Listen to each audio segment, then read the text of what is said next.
แล้วก็อีกอย่างหนึ่งก็เป็นการเปลี่ยนอิริยาบถก็ไปพักผ่อนนี่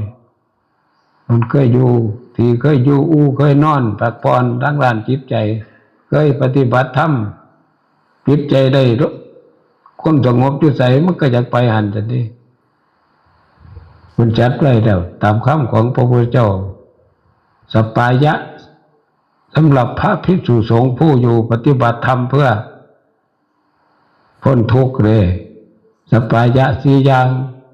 อาหารสปายะอากาศสปายะเสนาสนะสปายะบุคละสปายะ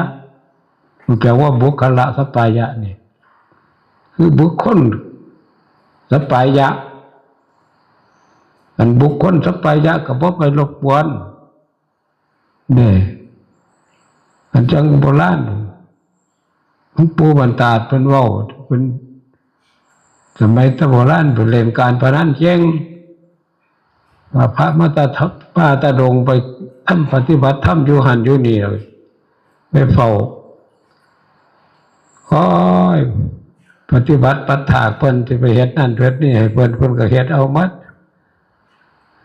เขาทั้งจมกรุงกับว่าออกหนีจะเทียดเอาไปมากก็เลยเห็นความสำนันเห็นความสำคัญตัวนึงก็เลยห้ามญาติพี่น้องของเจ้ากำนันห้ามญาติห้ามน้อมจะไปกวนเพิ่นเด้อทุกเจ้าแท้จริงเด้อทุกเจ้าแท้จริงคือพระแท้จริงไหมปฏิบัติธรรมแท้จริงไหมหาโอกาสที่ไปกราบไปไหว้บ่มีเหมือนบ่เศร้ามันทำความเพียร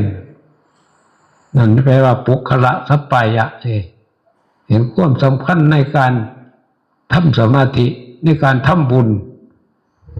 จากบุญที่แท้จริงก็เห็นความสำคัญก็ห้ามญาติพี่น้องบ่ให้ไปรบกวนเพิ่นตัวมันจึงมาวางไว้ในข้อศีลธรรมว่าบุคละสัปปายะอาหารสัปปายะนั่นอาหารกับบ่รู้ละกันจังซุมื้อนี่ยอมแล้ว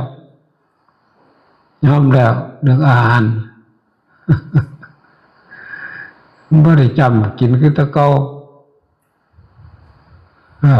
อันตะกี้ก็ย่างแกงไก่น้ำตำมะม่วงก็พอใจแล้วตัวบาดที่มันนี่มันเกิ